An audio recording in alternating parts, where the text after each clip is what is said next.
This race for this particular seat is one of the more competitive ones in the country. At least that's what many people are saying. Now, Kenny Holsoff has previously held the seat for around 12 years. But this has become, in a lot of ways, on a national level, a change election. So how do you tell voters that you are the change candidate, even as a Republican running for the seat that's been held by a Republican for the last 12 years? Well, right now we're running as a Republican for a seat in the Congress, which is dominated by the Democrats, which have done nothing over the last 2 years. And if you want change, you need to vote for a Republican, because the change that they brought is nothing. At this point, they have stymied all sorts of any initiative to try and do something with the drilling offshore. They've done nothing with anything practically in the Congress. In fact, somebody the other day made the comment that actually the Iraqi Congress has been more effective in the last couple of years than our Congress has. Now, what does that tell you about what's going on in the leadership of the Democrats in Congress? Do we need a change? Absolutely. Under their leadership, Congress's approval rating has gone down to 9%. 57% of the people blame Congress for the mess that we're in today with the financial crisis. Again, and to give you an additional thought on this crisis we're facing, this financial crisis, which is one of the most serious crises we've faced in years, for sure since September 11th. But this may be the financial crisis, most serious one we've faced since the Great Depression. Again, we had members of Congress playing politics. Whether Democrat or Republican, I don't care, but they're members of Congress who are putting pork in this bill.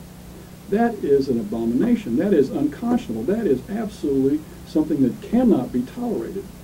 I do not support earmarks, but to put them in the bill like this is absolutely atrocious. When we're trying to take advantage of a crisis like this, and those members put pork on a bill like this so they have a chance to get a project, another bridge to nowhere back home, that is absolutely abominable. And that's the kind of stuff that I think, you want some change? I think that's why we need to send some Republicans to Congress, because what's going on definitely needs to be changed. One of the things that people have had a problem with as far as how Congress is run currently, and this seems to have been going on for a while now, is that candidates don't work together from opposite sides, from the other parties don't work well together. So how can you work across the aisle with members from other parties in order to get change done? Well, I think if you look at my record in the House, I think you can see that we were very effective at getting bills through, both as a minority as well as a majority party member. I served as the ranking member on the Financial Services Committee, and helped the majority party at that time pass legislation through that committee. When I was the chairman of the committee, I helped get some minority party people's bills through the committee as well. Most issues are not political. Most issues are rural versus urban. Most issues are liberal versus conservative. They're not Democrat versus Republican. So as a result, most issues you work on are something that the party is not necessarily the underlying factor on it. So as a result, you work across party lines oftentimes. And I have worked with many of my colleagues across the aisle, and had very good friends across the aisle that helped me get things through, and I helped them get things through on my side of the aisle. So again, if you're somebody who's willing to work on an issue and look out for the good of the people of the state, your district, the nation, you'll find a way to come some common ground. Sometimes it means you have to compromise on a few things, but at the end of the day, I always say that you can compromise on issues, but never on principle. And if you do that, you can be successful from the standpoint that you'll get a piece of legislation you can be proud of. It may not be the whole loaf, but it's enough of the loaf that it's going to be something that's going to be beneficial to the people. And if you do this in a way that you work with the members of the other side, you build a camaraderie and a trust that allows you to be effective. And I think if you go talk to the members of the other side of the aisle, those who I serve with, I think that you'll see that they have a great amount of respect for me from the standpoint that I always treated them with respect. I worked with them and supported their measures when I felt they were in the best interest of the state, regardless of whether it was something that was a party issue or not. I only have a couple more questions for you today. The one is, where do you disagree with your opponent? Well, somebody asked me that question a while ago, and I think that quite probably I can best sum it up by this race is being looked at from a national perspective. And a couple of the folks at the national perspective made the comment already that this may be the race with the most contrast between the candidates of any in the country. I've looked at Mrs. Baker's record, and she's a wonderful lady. On a personal basis, I think she's very engaging, very articulate.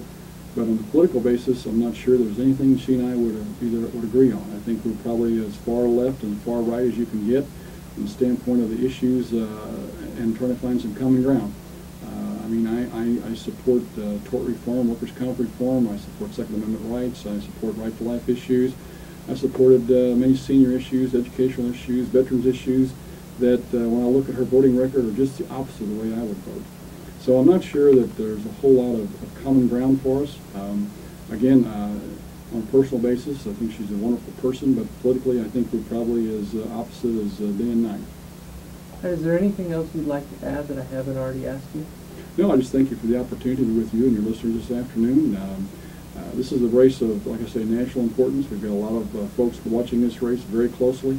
We've got some national folks playing in this race with their monies. So as a result, hopefully the electorate will become informed, take a look at all of the things that are going on out there. My website is just blaineforcongress.com. My bank's spelled Luetkemeyer, so we made it real easy for them, just blaineforcongress.com.